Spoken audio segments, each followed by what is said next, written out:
Hola, le saluda Enrique Fernández Maldonado y le damos la bienvenida a una nueva edición de Mesa Política, el programa de entrevistas producido por Otra Mirada en coproducción con Nuestra América y el Centro de Políticas Públicas y Derechos Humanos Perú Equidad. El día de hoy vamos a conversar sobre el hecho político de la semana, referido a la tensión política generada alrededor del anuncio de la presidenta del Consejo de Ministros, la señora Mirta Vázquez, de iniciar el proceso de plan de cierre de 4 mineras ubicadas en la región de Ayacucho. Como recordarán, el pasado viernes la premier Vázquez firmó un acta de compromiso con autoridades y dirigentes de las provincias ayacuchanas de Lucanas, Parinacochas y Paucar del Sara, donde se acordó crear una comisión ejecutiva de negociación del proceso de cierre de unidades mineras de Apumayo, Breapampa, Pallancata e La Inmaculada. Las 4 minas ocupan territorios que se consideran sensibles para el medio ambiente, puesto que están muy cerca a cabeceras de cuenca, y por ese motivo las comunidades aledañas tienen un fuerte rechazo producido por la afectación ambiental que estarían produciendo estas mineras sobre estas cabeceras de cuenca. Para conversar sobre el tema nos acompaña el día de hoy el doctor José Echave, quien ha sido viceministro de Gestión Ambiental en el Ministerio del Ambiente y actualmente se desempeña como investigador de la organización Cooperación. José, buenas tardes y muchas gracias por acompañarnos en esta entrevista. Yo quisiera comenzar... Buenas tardes, Guille. Al contrario, gracias por la invitación. Yo quisiera comenzar esta conversación consultándote si el gobierno del presidente Pedro Castillo, y en particular la decisión que tomó la premier Vázquez, se ajustan a la norma, a la ley que rige en el sector minero para este tipo de procesos de cierre de minas, que no son procesos fáciles, que son complejos, que toman tiempo, que tienen toda una serie de mecanismos y etapas que se deben cumplir para garantizar que la culminación de un proyecto minero se dé con el mínimo de afectación al medio ambiente. ¿Estaba dentro de las prerrogativas de la premier Vázquez tomar esta decisión? A ver, lo primero que creo que hay que subrayar es que revisando el acta, revisando los 7 puntos de acuerdos que se tomaron en el acta del 19 de noviembre con las comunidades de la zona, yo no veo absolutamente nada que vaya en contra de la normativa vigente. Es decir, esta comisión que viajó a Ayacucho fue con una información en la cual se decía que las 4 unidades mineras, ¿no? Apumayo, Pallancata, Inmaculada, Breapampa, tenían planes de cierre vigentes, planes de cierre en curso. En algunos casos eran cierres progresivos, que significa que son cierres que se producen mientras la operación sigue activa, y en algunos otros casos tenían cierre final, ¿no? Con resoluciones directoriales aprobadas conforme a la normativa legal vigente. Entonces, ese es un primer elemento, ¿no? Habían cronogramas de cierre debidamente aprobados. Después, lo que ya se ha sabido es que alguna de estas operaciones, estamos hablando de 4 operaciones que pertenecen en realidad a 3 empresas, habían solicitado modificación de estos planes de cierre. Pero cuando uno solicita una modificación del plan de cierre, no es que porque la solicito automáticamente se aprueba. Es decir, se tiene que presentar instrumentos. Por ejemplo, se tiene que presentar una modificación del estudio de impacto ambiental, y esa modificación del estudio de impacto ambiental tiene que ser revisada por el Servicio Nacional de Certificación Ambiental, que es un organismo adscrito al Ministerio del Ambiente. Esa modificación además tiene que pasar por audiencia pública, es decir, tiene que ser presentada en la zona de influencia de las operaciones mineras, y lo cierto es que así hayan señalado o así hayan iniciado el trámite, todavía no son modificaciones aprobadas. Entonces, por lo tanto, el plan de cierre sigue vigente hasta que no se apruebe una modificación. Entonces, es en función de esa realidad que se informó lo que se informó y se firmó el acta que se firmó. Entonces, para mí el punto de referencia es el acta, y yo leyendo el acta, revisando los 7 puntos, yo no veo absolutamente nada que vaya en contra de la normativa vigente, ¿no? Además, el acta lo que plantea es que esta acción del gobierno se va a dar en un entorno de diálogo. No es necesariamente una decisión unilateral, como ha señalado la Sociedad Nacional de Minería, a la cual se han plegado otros gremios empresariales, señalando que la decisión tomada por la Premier atenta contra la seguridad jurídica, las inversiones, desalienta las inversiones privadas y toda una serie de efectos económicos que se atribuyen a un hecho como este. Entonces, digamos, el gobierno tenía previsto iniciar este proceso, pero de manera conjunta con las empresas, de acuerdo al procedimiento de ley. Efectivamente, tú estás mencionando el punto 1 del acta, y en el punto 1 del acta se hace referencia a un proceso que va a ser un proceso dialogado, ¿no? Es decir, se hace referencia al proceso del plan de cierre, pero que va a ser un proceso dialogado de acuerdo, digamos, a la normativa vigente, ¿no? Entonces, honestamente, yo creo que no hay motivos para pensar que esta decisión iba a ser una decisión unilateral, ¿no? Quizás nos podrías explicar brevemente qué consiste un plan de cierre, sobre el cual mucha gente no tiene mayor información y piensa pues que esto es una decisión que se tomó a puertas cerradas y que ha sido como un as bajo la manga de un gobierno ante inversiones. ¿Te podrías explicarnos brevemente qué consiste para que todos y todas nos quede claro en qué consiste este proceso? Cuando un proyecto minero se diseña dentro de los requisitos que existe el marco normativo vigente, la empresa tiene que presentar, así como presenta, digamos, cómo va a ser el inicio de sus operaciones, se presenta el propio estudio de impacto ambiental. También la empresa tiene que hacer una mención muy clara de un proceso de cierre. Y eso está vinculado con un problema que el Perú arrastra. Digamos, la minería nos ha dejado un conjunto de pasivos ambientales mineros casi, digamos, a lo largo de todo el territorio nacional. Muchos de esos pasivos ambientales, además, no tienen dueño. Entonces, para corregir eso, la nueva normativa legal obliga a las empresas para que desarrollen, en primer lugar, cierres progresivos, que hace referencia a cierres que se dan durante la vida útil de la mina.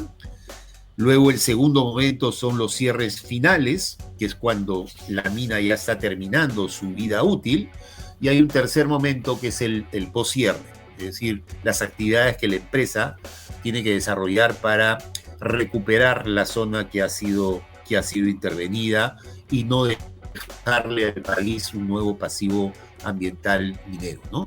Entonces, todos los planes de cierre forman parte de los requisitos de autorización de los nuevos proyectos mineros.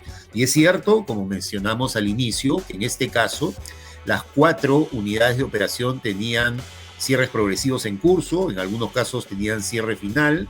Por ejemplo, la operación de Apumayo, que es una de las operaciones más controvertidas, que fue la unidad que fue invadida a finales de octubre y que ocurrieron hechos de violencia y la quema del campamento. Esta unidad ya tenía cierre final, no cierre operativo, cierre final entre el año 2019 y 2021. En estos días el gerente ha anunciado que ellos están evaluando pedir una ampliación, pero lo cierto es que mientras esa ampliación no esté aprobada, lo que sigue vigente es el proceso y el cronograma de cierre final que debería haber acabado este año, el 2021, ¿no? Entonces, digamos, ese es el marco legal, es el marco normativo. Entonces, por lo tanto, las cosas estaban claras. Lo que ocurre es que la misión que viaja, la delegación que viaja a Ayacucho, va con la información de los cronogramas de cierre, y claro, en ese momento no se sabía, no se conocía que alguna de estas empresas había presentado procesos de ampliación, pero además, como mencionaba al inicio Quique, el que una empresa presente un pedido de ampliación, eso no quiere decir que automáticamente lo vaya a tener. Tiene que presentar, entre otros instrumentos, por lo menos una modificación del estudio de impacto ambiental, que hasta donde tengo entendido no ha sido presentado, y menos aún ha sido evaluado, y menos aún ha sido aprobado por la autoridad competente, ¿no? Entonces podemos señalar que la reacción de parte del gremio de empresas mineros y al que se han sumado otros gremios empresariales es desproporcionada con relación al procedimiento que está implementando el actual gobierno y que se encuentra dentro del marco de la institucionalidad sectorial. Es una reacción que no ha tomado en cuenta todas estas aristas que tú estás señalando, que es un proceso que ya se sabía, que está en marcha. Quizás este gobierno está rompiendo con un patrón de actuación de la autoridad minera con relación a este tipo de procesos. ¿Es por eso que pueden haber reaccionado así? Yo creo que es una sobrereacción, es una reacción desproporcionada, como mencionas, como también sigue siendo una reacción desproporcionada como si finalmente la presidenta del Consejo de Ministros se hubiese corregido, ¿no? Porque ahora dicen en el último comunicado que han sacado que la presidencia del Consejo de Ministros se ha rectificado. Yo creo que no se ha rectificado. En el mejor de los casos, de repente, se han precisado las cosas, ¿no? Pero yo sí tengo la percepción que esta sobrereacción, digamos, tiene varios motivos, ¿no? En primer lugar, está claro que este no es un gobierno que simpatice, digamos, que le simpatice mucho al sector privado en general y al gremio empresarial minero en particular. Eso para mí me queda claro. Yo creo que ni por asomo una decisión de este tipo, digamos, afectaba la seguridad jurídica de las empresas, ¿no? Yo creo que eso no ha ocurrido. Y me da la impresión que el sector empresarial y en particular el sector empresarial minero, digamos, está jugando como varios partidos al mismo tiempo, ¿no? En primer lugar, como mencionaba, no perciben al gobierno como un gobierno, digamos, cercano a ellos. Y en segundo lugar, hay algunos anuncios que seguramente preocupan al sector empresarial minero, ¿no? Uno de ellos es la famosa reforma tributaria, que sin duda va a tener un capítulo vinculado a la minería. Hoy en día las empresas mineras están en un momento espectacular, los precios están altísimos, están teniendo sobreganancias. Solamente este año las empresas mineras van a tener ingresos extraordinarios de algo más de 13.600 millones de dólares, ¿no? Realmente es un momento espectacular, están en plena bonanza. Y claro, se ha abierto nuevamente una discusión, como se abrió en su momento, entre el 2002 y el 2012, cuando también se ocurrió un periodo de alza de los precios de los minerales. Se abrió una discusión sobre si las empresas deberían aportar algo más de lo que pagan al país, ya que explotan un recurso natural que pertenece a la nación, ¿no? Y además que es un recurso no renovable. Yo creo que ese es un tema que también, incomoda a las empresas, pero bueno, la reforma tributaria está siguiendo su curso y vamos a ver finalmente qué pasa en el Congreso. Es decir, me da la sensación que son varios factores que explican y motivan esta reacción desproporcionada frente a un hecho que me da la impresión se enmarca dentro de las reglas de juego vigentes y actuales, ¿no? Esto que tú señalas me da pie a pensar que hay una hipersensibilidad de parte de los medios de comunicación que finalmente influyen en buena parte en la opinión pública con relación a esta preocupación que podría estar expresando el sector empresarial referida al proceso de reforma tributaria. Pero el gran ausente en esta discusión, por lo menos en el ámbito de los medios de comunicación, son los representantes de las comunidades y poblaciones afectadas por las operaciones de estas empresas mineras, a quienes poco se les ha preguntado sobre su percepción y preocupación y expectativas con relación a este proceso. El tema de las cabeceras de cuenca, ¿qué tan sensible es con relación a la actividad minera, José? Sobre ese tema tampoco es que se está discutiendo mucho. Sí, efectivamente, y además si uno vuelve a revisar el acta, este tema aparece, hay un compromiso de que la Autoridad Nacional del Agua va a estar presente en la zona, implementando una nueva metodología para definir y delimitar la cabecera de cuenca. Lo mismo hay referencia a que el organismo de evaluación y fiscalización ambiental también va a estar en la zona inspeccionando las labores de estas 4 operaciones mineras. Pero yo sí creo que es un tema sumamente importante. Es más, deberíamos ver el conflicto, lo que ocurrió en Cajamarca, como una oportunidad para ver qué cosas no están funcionando bien y qué cosas corregir. Yo coincido contigo cuando mencionas, digamos, la manera como se ha enfocado el conflicto desde los medios de comunicación. Es decir, el enfoque no puede ser solo o únicamente desde el punto de vista de la estabilidad o la seguridad jurídica de las empresas. Y dicho sea paso, a mí no me parece mal que ese tema se discuta, ¿no? Y que haya preocupación sobre ese tema. Pero también al mismo tiempo debería haber el mismo nivel de preocupación desde una perspectiva de la sostenibilidad ambiental, digamos, si en ese campo entra todo el tema de las fuentes de agua, estamos hablando de una zona productora de agua, y también desde la perspectiva de los derechos de las poblaciones, ¿no? Está claro, digamos, que estas 4 operaciones mineras, este no es un conflicto nuevo, Quique, ¿no? Este es un conflicto mapeado por la Defensoría que ya lleva algo más de 10 años. Es decir, en 10 años no ha habido ni la capacidad ni la voluntad política de los gobernantes de turno y de las empresas y de todos los actores involucrados para resolver este conflicto. Y cada cierto tiempo ha venido estallando hasta que el último estallido ha sido en el mes de octubre, en el último mes de octubre. Entonces, creo que es una oportunidad, en primer lugar, para abordar en serio y a fondo las causas, las raíces de este conflicto, pero al mismo tiempo para revisar qué aspectos no están funcionando de la normativa y de la actuación del Estado en las zonas de influencia de la minería. Eso me parece fundamental. No es gratuito que en el Perú la principal fuente de conflictividad social tenga que ver con la actividad minera. Entonces yo creo que el marco legal, el marco institucional, tiene serias limitaciones y hay que buscar corregir. Y alguna de esas limitaciones es minería en zonas productoras de agua. Si es así, bueno, ¿bajo qué condiciones? Porque estamos hablando de ecosistemas sumamente frágiles, ¿no? Hay que discutir dónde sí y dónde no le conviene al país que haya minería. Y por supuesto, si una empresa minera, si una de estas 4 empresas mineras piensan quedarse, como están diciendo, 20 o 25 años más en la zona, es imposible pues que se puedan quedar ahí si es que no intentan construir una relación cordial, armoniosa, respeto mutuo con las poblaciones.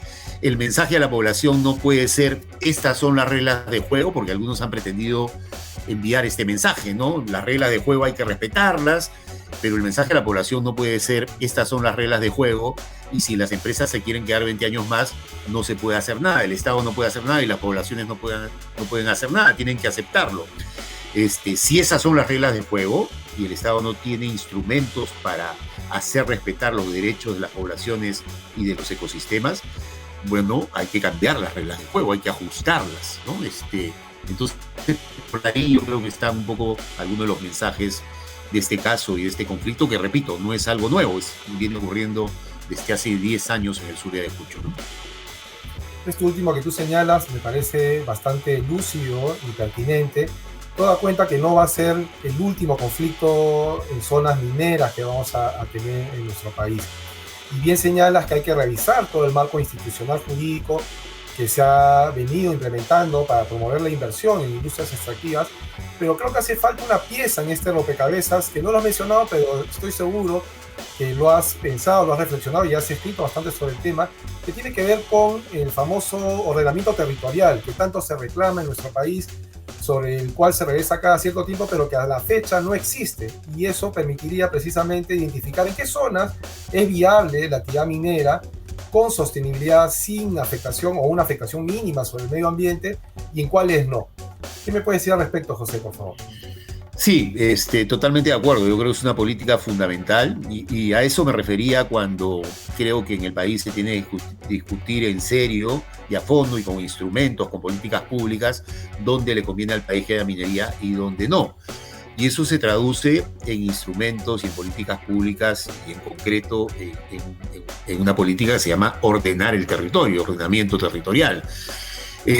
Simplemente para mencionar, y bueno, han habido en varios momentos en el Congreso de la República discusiones al respecto. Creo que también ahora se está pensando en una iniciativa de este Poder Ejecutivo en esta materia, pero sí, yo creo que es una política pública sumamente importante que está haciendo falta para que los que vivimos en Lima no sigamos viendo estos conflictos como algo que pasa en zonas muy alejadas de la capital Bueno, los limeños y las limeñas deberían saber que en la zona productora de agua para nuestra ciudad, para esta ciudad de más de 10 millones de habitantes, en el distrito de Marcapomacocha, en la provincia de Yaule, en Junín, donde está toda la infraestructura de Sedapal, reservorios, lagunas saltoandinas, túnel trasandino. Bueno, en esa zona productora de agua se pretende instalar un proyecto minero que se llama el proyecto minero Ariana, en medio de todo este sistema de los Marcapomacocha, ¿no? que son los que finalmente nos permiten trasvasar aguas del río Mantaro a la cuenca del Rima para que tengamos agua. Entonces, este es un problema que ocurre en Ayacucho, este es un problema que ocurre en las lagunas del Alto Perú, en Conga o en los páramos andinos de Huancabamba y Ayabaca, o en el sur andino, Apurímac, Espinar, pero también muy cerca de Lima, en las nacientes de las aguas de la cuenca del Rima, también se está viviendo este problema y también se presentan estos peligros. Por lo tanto, creo que es sumamente importante que discutamos. Los conflictos finalmente son indicadores de algo que no está funcionando bien, ¿no? Y creo que el reto, nadie está diciendo que no haya minería en este país, es una actividad importante, pero el reto es discutir en serio y a fondo cuáles son las reglas de juego que podrían permitir una suerte de mayor equilibrio, ¿no? Entre la actividad productiva, el impacto económico de la actividad productiva, pero también los aspectos ambientales y los aspectos sociales, ¿no? Creo que eso es fundamental y es algo que es una obligación hacerlo, y ojalá en este periodo político se pueda hacer, ¿no? En efecto, creo que nuestras energías, en realidad de todos los actores políticos, económicos, sociales, debiera estar enfocada en identificar esa suerte de equilibrio que permita conciliar la actividad económica extractiva con la productiva, con la agricultura, con la ganadería, con la preservación de fuentes de agua, que es tan importante en un contexto donde se viene discutiendo el fuerte impacto que está teniendo el cambio climático en países tan diversos como el Perú, y la necesidad de reconocer los derechos colectivos de las poblaciones. No por el hecho de que no aparezcan en los medios de comunicación, no dejan de ser tan peruanos con los mismos derechos que tenemos los citadinos, y por tanto es una voz que hay que escuchar y atender. José, te agradecemos tu participación en esta edición de Mesa Política, y a todos los que nos han visto los invitamos a compartir el contenido de este programa a través de nuestras redes sociales que aparecen en la parte inferior de la pantalla. Con nosotros será hasta otra oportunidad. Muchas gracias.